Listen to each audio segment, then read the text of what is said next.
You need to let all those feelings and emotions out now that you have found out that you are the biological daughter of Vicente. Don't try to teach me how to be a good father after all these years, Lisette, please. You have no right. I have some solid information that your wife, Madame Deborah, has a necklace just like this one, Mr. Santos. I wish with all my heart that you are not. From this moment on, I am done with you. Our relationship.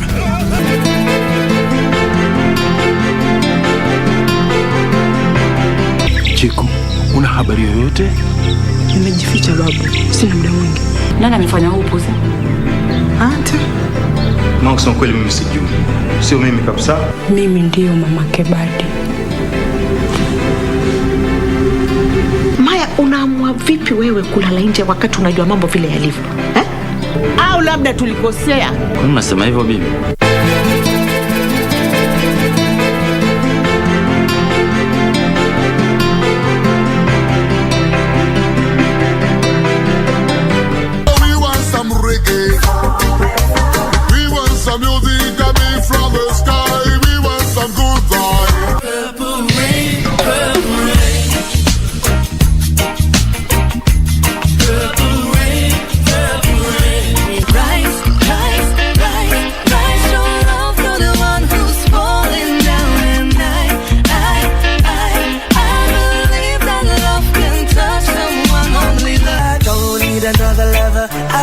I don't even have to bother. I found it in you.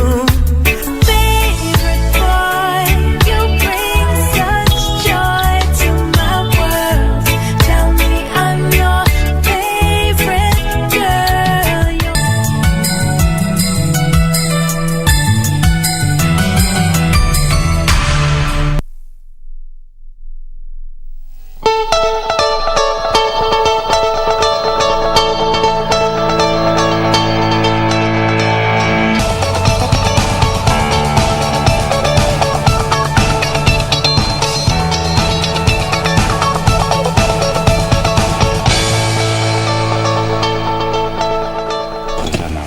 Welcome back, and we're still having a conversation here with the two gentlemen, the two young and energetic, ready to go. That's how they're calling themselves, ready, energetic, and ready to go.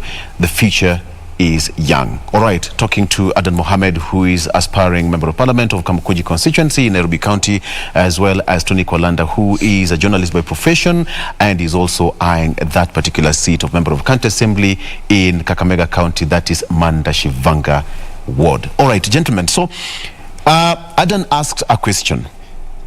Tony, exactly where we're picking it from. So, where will Musalia Mudavadi go? You know, in government, you remember there's a time that the Uhuru government, the President Uhuru government, was so congested with so many supporters, he had to form the CAS positions. So, Azimio la Umoja, being supported and being pushed by the government, yes, it just tells you that there will be many positions that will be created. Now, UDA are not sure about what position they can give Musalia, because you can be certain the Deputy President, Dr. Honorable William Ruto, is going to select a running mate, this is my opinion, from Mount Kenya region. Sure. Now, that one, where does that put Musalia? Musalia becomes a CS by automatic, unless they put another high position somewhere that they can create, or put him in Parliament, or put him in Senate, or put him wherever. You see, there will be no place, clear path where Musalia can go to in UDA. However, in the Azimio la Umoja, just the way the handshake gave hope to Raila, yes, is the same way the Azimio la Umoja with Raila is giving hope to Musalia. Because Musalia knows, yenye hapa government inasukuma hii, wacha nikae huku. Because if Honorable Musalia makes that mistake according to Kwalanda, mistake of going with UDA, atakaa kwa baridi for the next 5 or 10 years. But he is guaranteed of being in the joto. gazebo if he stays Azimio. Just the way Uhuru alipatia handshake Raila na Raila akakuwa na hope, and that's why it's bubbling. And that's the same way Honorable Musalia needs to do, unless he decides to go as a horse and just remain as a single force. Do you really think that Honorable Musalia is aware to that fact? Adam? My friend Kolunda has just confirmed one thing to me, that in his statement he says Azimio la Umoja, which is being pushed by the government, and that clearly tells you that he is putting Baba as the government project, right? So and then he says he should not be in the Baridi. And for me, I think he has a good chance if he joins UDA. And because the Azimio la Umoja team believes that they will be the next government. And I think it's Musalia he has been a seasoned politician. At the end of the day, I think, for me, I believe this guy will make a very good move, a serious move. And let's wait and see. Yeah. Let's wait and see. Let's wait and see. Look at how many. I'm just using this. He has met the diplomatic corps. You've seen the number of times that His Excellency Right Honorable Odinga has met the diplomatic corps. Also, the Deputy President William Ruto has also met the diplomatic corps. But look at the frequency and the and the kind of diplomatic corps that Raila has met and the ones that DP Ruto has met in the past few days. Look at where Raila is also continentally where he's placed. He has a very high position in the Africa. He should be in this African Union. Now, look at all these things and see how the government is pushing the Azimio la Umoja candidate. And for sure, of course, Eden, you know clearly this is a government project looking at the number of people who are at Kasarani. I'm sure some of the CSs who were at Kasarani, maybe they were just there because they had to toe the line of the government. They just had to follow what they had been told by the one who appointed them. Yes. And that's why maybe they were just Kasarani there because they had to be there. Most of them were just there because walilazimisha kukua huko. However, it just tells you that the government wants to push this. And remember, in 2017, most of you, it was clear daylight. This is my own opinion. I'm not an expert to say this. Sure. But the Azimio la Umoja currently, Raila Odinga won that election. But as people say, we have never known the truth. Wanasema, you and I clearly say aliibiwa kura. Bringing it to you that you say there is no deep state, there is no government machinery. This coming election, when you see Uhuru, Uhuru said it when he was giving and upgrading the status of Nakuru to a capital, to a city. Yes. Alisema kuna watu wanakimbia huku na mzee atakuja awapite. Mzee ni nani? Okay. Yes, Edward. You know, they say you can't stop an idea whose time has come. For me, people, guys who were born, 2001 and are they voting? 1999. Those guys are now new voters, and they don't want to hear the stories of who did what in the past, who said what, who they no longer care. This digital platform, they no longer care those things, and I think those CSs who are at Kasarani actually made a grave mistake. The era we are going to, as much as you are supporting a certain candidate, or you have a preference to certain political parties, we have to move where we used to be, and businesses will not be done the same way we used to do it in 90s or in early 2000s. Yes. These guys, they are public, they are working for the government, they are public servants, and whether people go to Kasarani, whether they went to Kasarani, which capacity is up to them. And I will repeat this because I said initially that President Uhuru is an outgoing president. And most of the governors, I think the larger number, they're also outgoing governors. Whether people meet whether people take the discussion in the expensive hotels, whether they do what. Sisi UDA, my friend, tunasema tupatane kwa ground. Those deep states, those are just theories watu wanasemanga, or those sisi yo maneno hatusikii. We are going to sit and talk to the voters like never before. And Deputy President, this guy is very energetic and his agenda is very clear. UDA agenda is very clear now. Those countries that progressed, if you read about Singapore, if you read about Malaysia, there was a serious revolution in terms of industrial revolutions.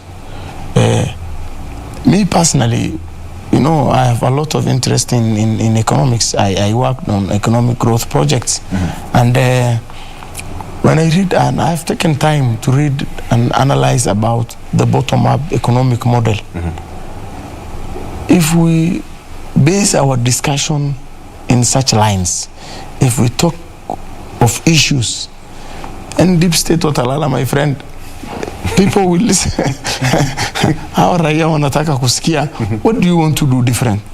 Sasa watu wapige kura, we sell our agenda, then they make the votes. Let me put it this way. Perhaps somebody can argue that the idea of having devolved government was an alternative form of the bottom-up economy, because everything has been, not everything, but most of the devolved units have been devolved. So we can say that a devolution was bottom-up economy. Yeah, it's true. I totally agree. So do we have to need another one? No, the models and the discussions are different. If you listen very keenly, the speeches that the Deputy President makes, when he says Mama Mboga, when he says border, it doesn't mean that it's confined to Mama Mboga. It's like saying, the Wenjiku, people who are down there in the Kada. Okay? So we want to strengthen. Fine, devolution is there and it's helping.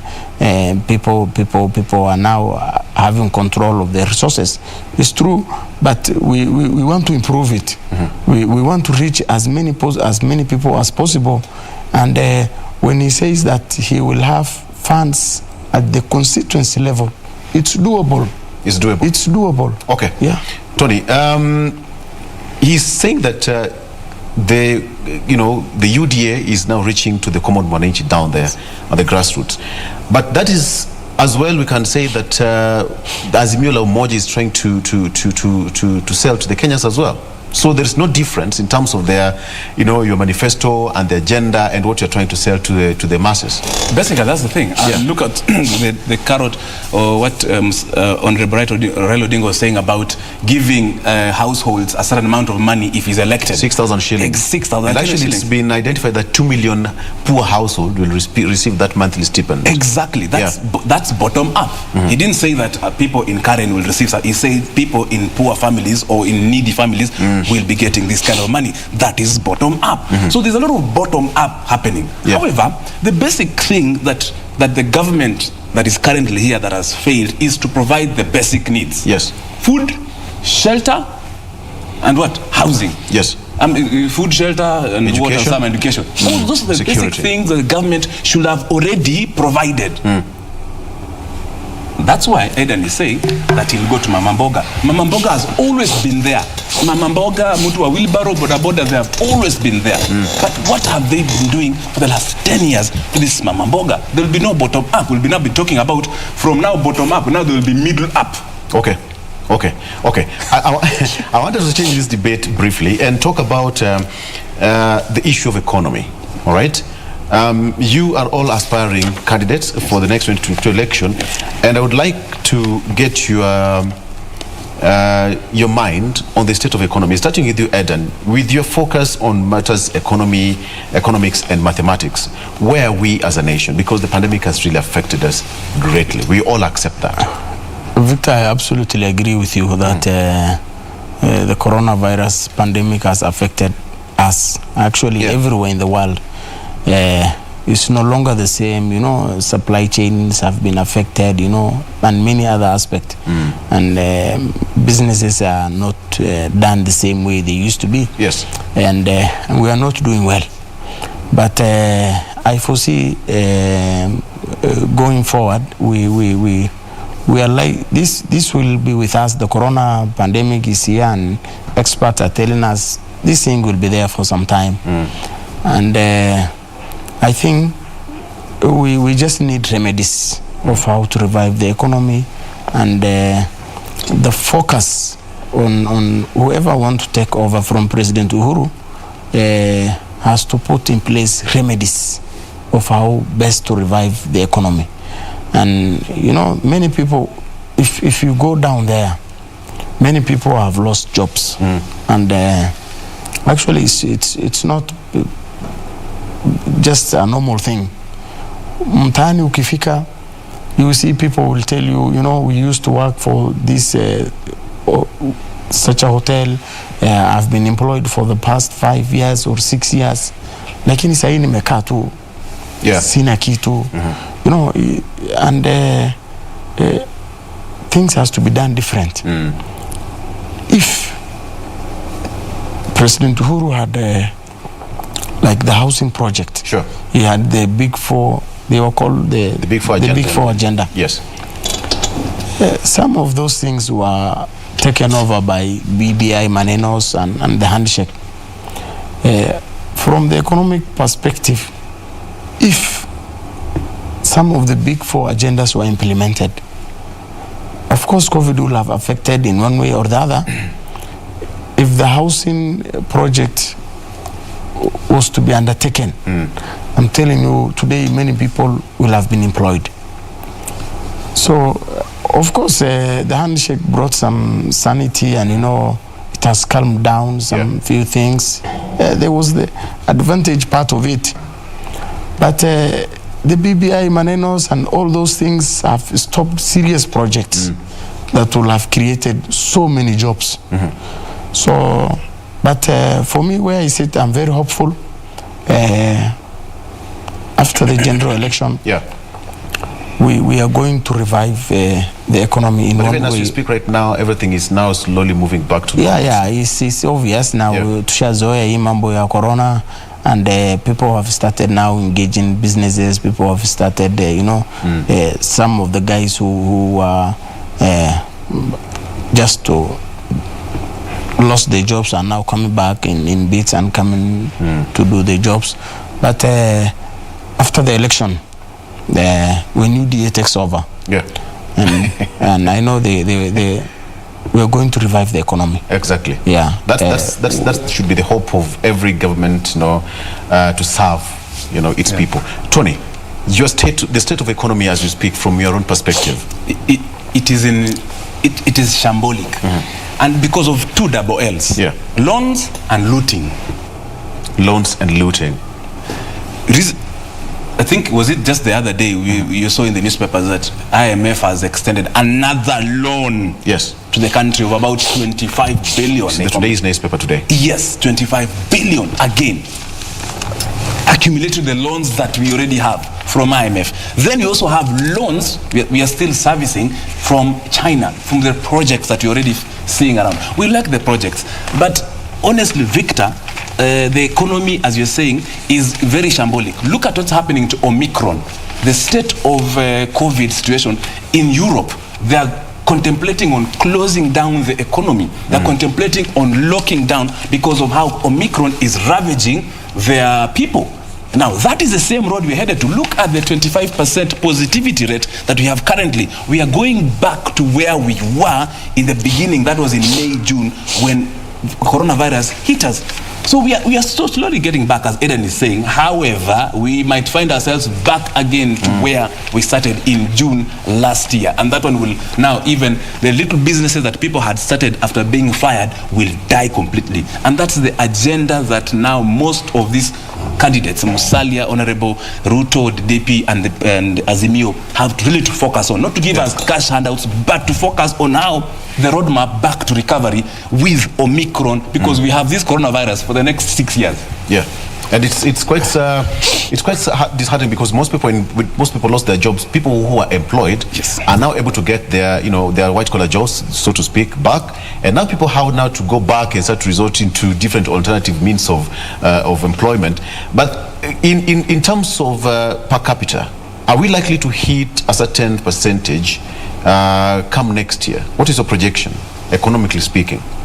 I think it will only be hypothetical to say, because now, as my colleague was saying, that there's signs of lockdown in the West, and people, there's a serious movement between different countries. Yes.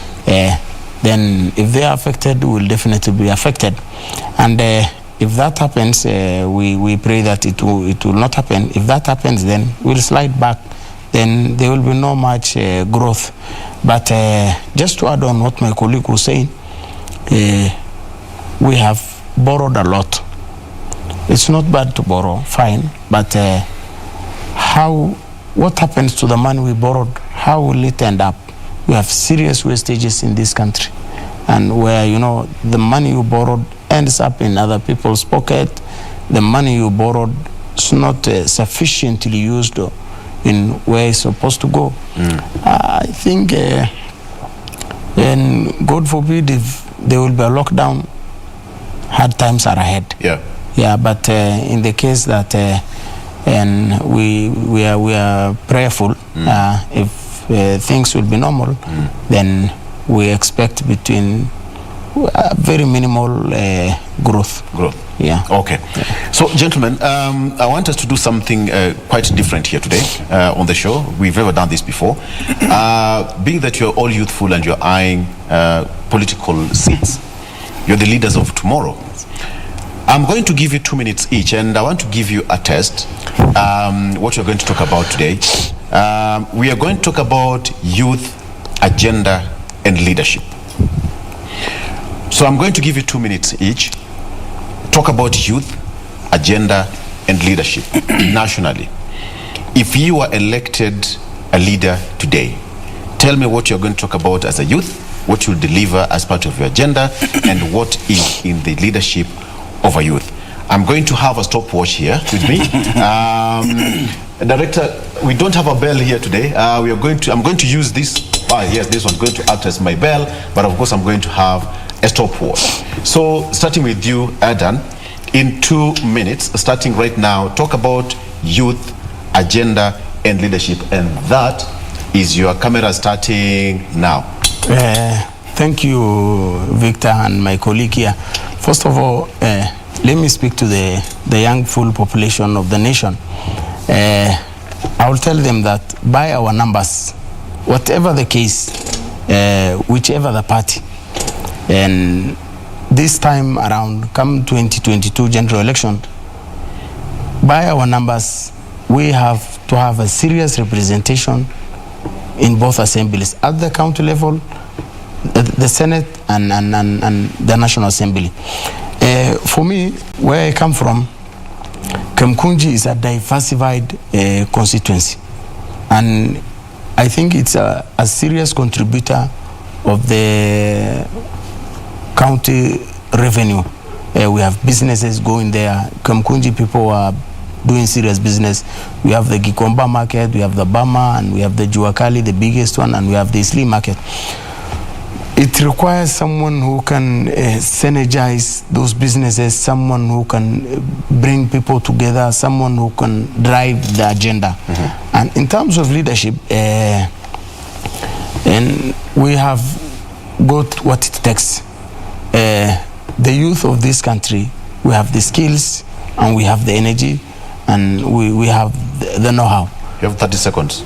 The moment we put those things together, then we are going to move at the constituency level and the national level. We are going to make difference. Thank you. All right. Stop. 1 minute 39 seconds. I have it there. 1 minute and 39 seconds. All right. I'm going to be the IEBC of today. No rigging. 1 minute 39 seconds. We'll vote. After this, we'll have vote. We'll vote on who wins. And reset. 1 minute 39 seconds. Note it down. 1 minute 39 and reset. Now, Tony, talk about youth agenda and leadership in 2 minutes, starting now.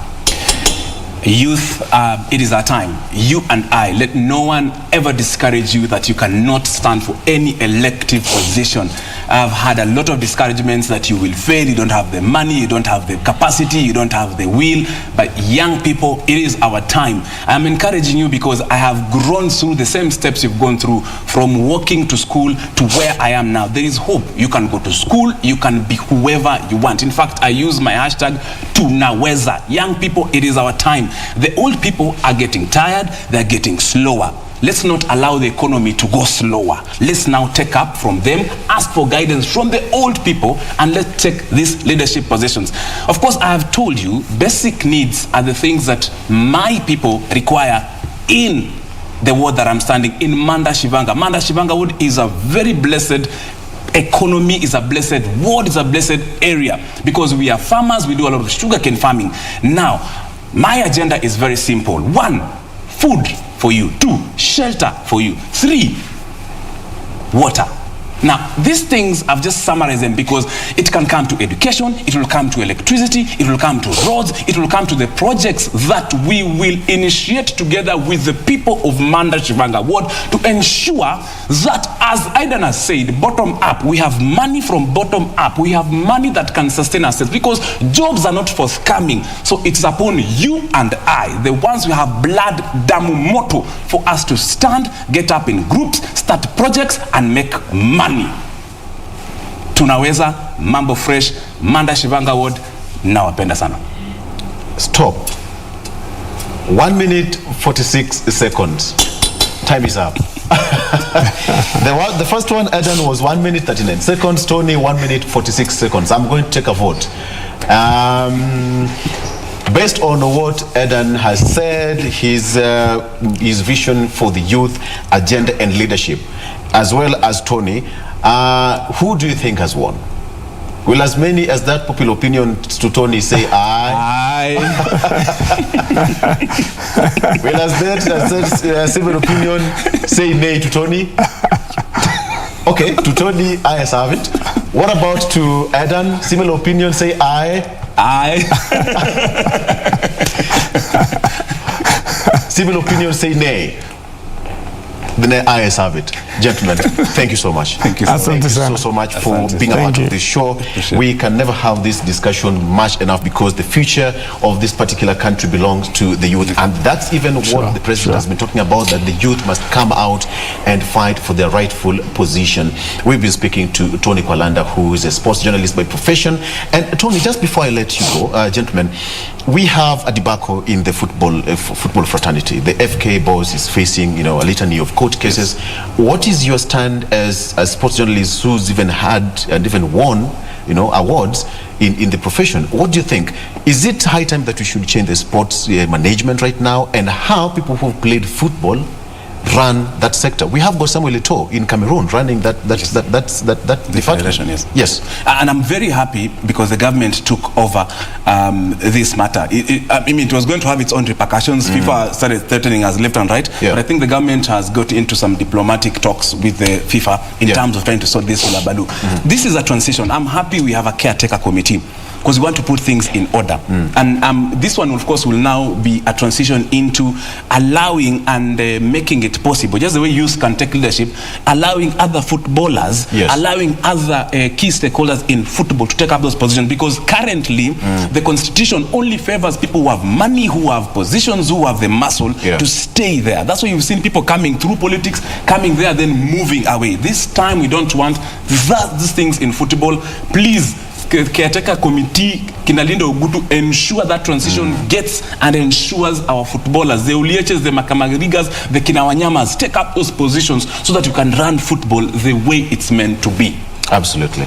All right, gentlemen, allow me to tell you that thank you so much. They're not enemies by there. You can shake hands, you can go to They're not. Sanitize.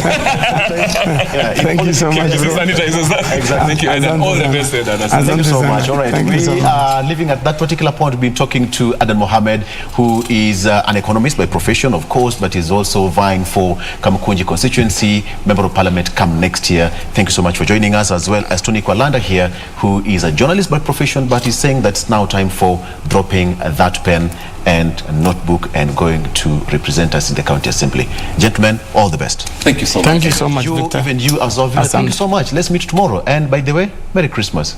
Starting now. Let's meet tomorrow. Bye-bye. Asante. Asante. Thank you.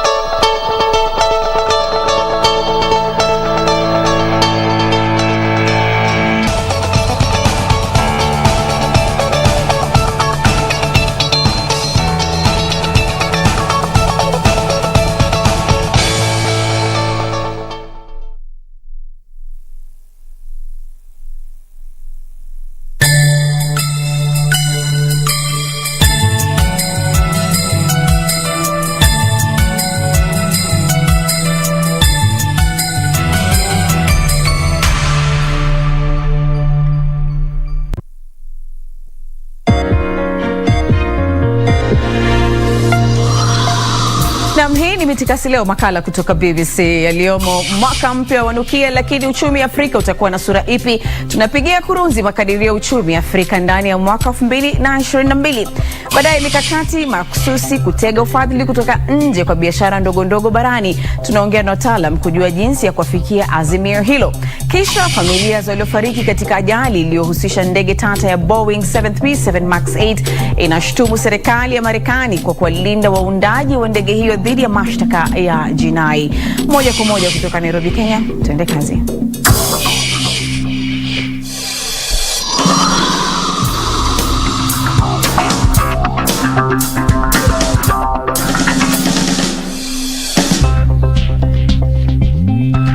Salamu popote ulipo, karibu katika habari za biashara zinazokuhusu, uchambuzi wa kina na mahojiano. Langu jina ni Lena Smoshigadi. Tuanze. Huku tukihesabu siku na masaa kabla ya kuvuka mwaka, makadirio ya kiuchumi yaliyotolewa na Benki ya Dunia inaashiria kuwa ukuaji wa uchumi barani Afrika utasalia chini ya 4%. Kulingana na ripoti hiyo, ukuaji huu mdogo utachochewa na wimbi la tatu la janga la COVID-19, huku ukuaji wa kiuchumi katika ukanda wa Afrika Mashariki na Kusini ukijikokota kwa 3.4%. Japo kuna matumaini ya kubadili hali, utegemezi mkubwa upo katika kuongeza kasi usambazaji wa chanjo ya COVID-19 barani, sawa na kuweka vidhibiti vya kufufua uchumi ili kupiga jeki ukuaji wa uchumi hadi ufikie 5.1%.